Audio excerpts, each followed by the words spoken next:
नया बजट आने के बाद कई तरह के सवाल उठ रहे हैं, जिसमें से एक सवाल तो केंद्रीय कर्मचारियों की तरफ से ये उठ रहा है कि क्या साल 2026 में 8th पे कमीशन नहीं आएगा, क्योंकि बजट में इसके संकेत देखने को मिले। वो कैसे, वो भी आपको विस्तार पूर्वक बताएंगे। नमस्कार, मैं हूं आशीष त्रिपाठी आपके साथ। सरकार ने बजट में आगामी खर्च के बारे में पूरा ब्यौरा दिया, जिसमें सरकार की ओर से स्थापना व्यय यानी स्टैब्लिशमेंट खर्च का डेटा भी जारी किया गया, जो वित्त वर्ष 2026-27 के लिए 8,24,114 करोड़ है और बीते वर्ष में ये 7,82,701 के मुकाबले 41,413 करोड़ रुपए और अधिक है। व्यय में बढ़ोतरी की रकम पे कमीशन में आने वाले खर्च के हिसाब से मामूली है, क्योंकि सरकार का इतना पैसा नई नियुक्तियों और डीएओ को देने में खर्च हो सकता है और साथ ही सरकार ने 8th पे कमीशन के लिए कुछ अलग से बजट नहीं बताया है। ऐसे में यह अनुमान लगाया जा रहा है कि इस वित्त वर्ष में 8th पे कमीशन यानी 8वां पे कमीशन के लागू होने की राह मुश्किल हो सकती है। बजट 2026 से केंद्रीय कर्मचारियों को 8th पे कमीशन को लेकर के काफ़ी उम्मीदें थी, मगर वित्त मंत्री ने सीधे तौर पर इस पर कोई ऐलान नहीं किया है।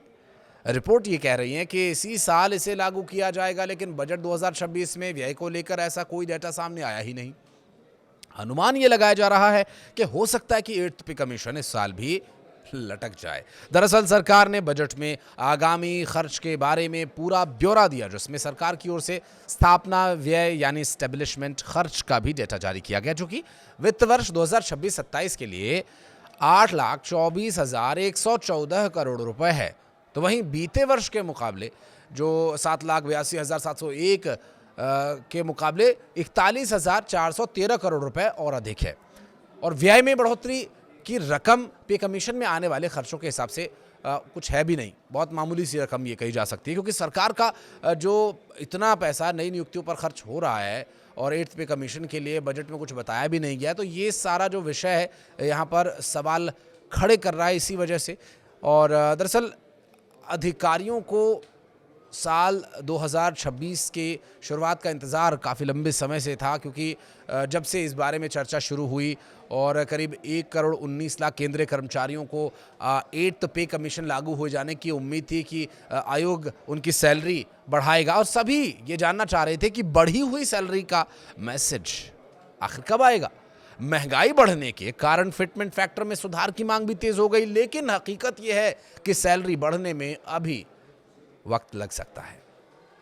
लेकिन पे कमीशन के बारे में कुछ इतिहास के पन्नों को अगर पलटें तो ऐलान 15 जनवरी 2025 को 8th पे कमीशन के गठन की घोषणा ज़रूर कर दी गई थी। इसके बाद प्रक्रिया काफ़ी